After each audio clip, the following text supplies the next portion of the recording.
I didn't stay to see if there was anything at the end of the credits in this one because there wasn't anything at the end of the credits in The Force Awakens, so I'm just as clueless as you are.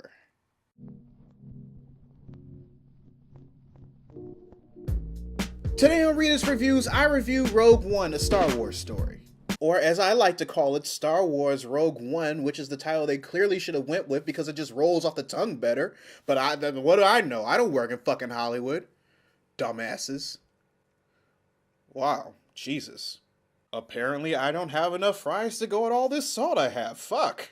So with the exception of the opening scene, the movie takes place about a couple of days before A New Hope. Jyn Erso, who's been living on the run because her father is one of the main people responsible for the Death Star, finds herself in the company of the Rebel Alliance under some crazy circumstances. Too much? Alright, yeah, it's too much.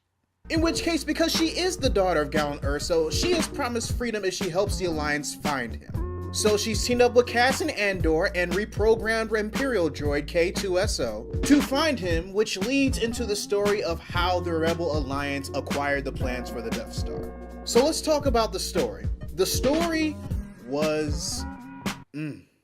Like all throughout the movie, I felt like I was watching an adult version of Return of the Jedi. As far as some of the decisions that were made, I thought they were handled pretty well.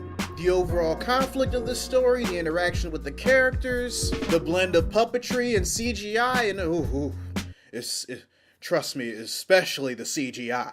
The writers did a very good job tying the story into the overall Star Wars saga that exists within the main sets of movies, in a way that's both believable according to what we know and understand about the universe, and in a way that makes sure to tie up the loose ends that it left itself open because it decided to tell this story. Now I say all this because I'm the type of Star Wars fan that doesn't really give a fuck about the wars aspect of Star Wars, unless it involves Force users. Yeah, I'm fine with dog battles in the sky and space fights with weapons and ships and everything. I'm fine with that. But one of the main things that gravitated me toward the Star Wars franchise were the Jedi versus the Sith, the idea of Force users, and good versus evil, light side of the Force versus dark side of the Force. And with the exception of Darth Vader, I will get to that in a fucking minute. There wasn't really that much of it, and I was fine with it. I still enjoyed it just as much as I would watch a regular Star Wars movie with Jedi and Sith. And/or Sith. You know what the fuck I mean. And I feel a lot of that has to do with director Gareth Edwards. I've been on his bandwagon since Godzilla, and like I said in one of my earlier videos, I thought he was directing one of the main saga movies when I first heard the announcement. But I'm really glad that he did this, because otherwise I wouldn't have cared about the Death Star. I say that because his sense of cinematography and his sense of direction, it just makes everything look grand when it needs to be grand, serious when it needs to be serious, and terrifying when it needs to be fucking terrifying. What I mean by terrifying? I mean the Death Star blotting out the fucking sun terrifying. All my life as a Star Wars fan, I have never looked at the Death Star as this thing that people should just completely run from as soon as they see it. And that's mostly due to the fact that it was never shot in a way to elude fear and terror. I would always dream and imagine what it would be like looking at that fucker from the sky on a planet that is hovering over. I'd feel anxious, I'd feel scared, I'd want a donut, I want to hide under a fucking tree even though I know that wouldn't help. But in this movie, fuck.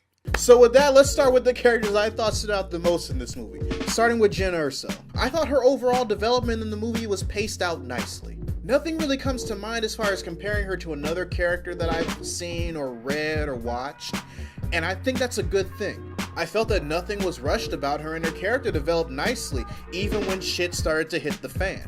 And while I felt that Andor wasn't as fleshed out as Jyn, I still think he was a decent character.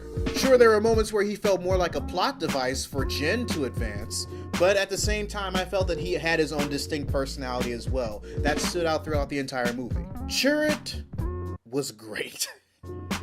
He was so great. Not necessarily because he was a very strong contender in the character development aspect, but more specifically, he was our link to the Force for us who were missing the Force in this movie. He knew what his job was, and he did it the fuck well. And the same could be said of Baze Malbus. And whereas, while I'm probably not going to, when you go see this movie, I can completely understand why you want to ship these two. And then, of course, there's K2SO, who's...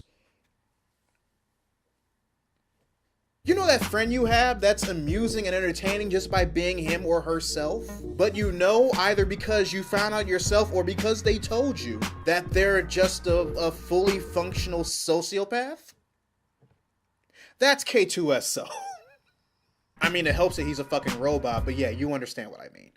And to backtrack, another one of the things that I liked about this film was the use of Darth Vader. He wasn't overused, but he was used exactly when he needed to be used. And that sense of grandeur and intimidation that I told you that Gareth Edwards gave the Death Star over the course of the movie, yeah, he made me the fuck afraid of Darth Vader again. Like, after you watch this and you still have a bad taste of Darth Vader in your mouth because of how Anakin was handled in the prequels, you're going to realize how separate of an entity Darth Vader is to Anakin Skywalker. Of course, during his first appearance, but also during his very last one. Shit got dire real quick. And honestly, the only performance I was really disappointed in was Forest Whitaker's. I don't really know that much about Saw Gerrera because I never watched that much of the CGI Clone Wars series. And whereas I do understand the role he filled for Rogue One, I kinda wanted more. Especially because he was played by Forest fucking Whitaker. But yeah, overall I enjoyed this movie very much. The action was great, the story was great, the fact that it had no loose ends at the end of it was fucking awesome. The music wasn't composed by John Williams, but it's not like you could fucking tell. If this is the quality we're going to be getting from these anthology films, then I'm completely on fucking board. I would definitely pay full price for a movie ticket, and I'll probably pick this up on Blu-ray. So readers, your homework assignment for the day. Have you seen Star Wars Rogue One? Fine, Rogue One, a Star Wars story, fuck. What did you think about it? Did you like it? Did you dislike it? What do you think they should have changed? Write it in the comments section below. Also, make sure to subscribe to my channel and turn on notifications, because I post new videos every Monday, Wednesday, and every other Friday.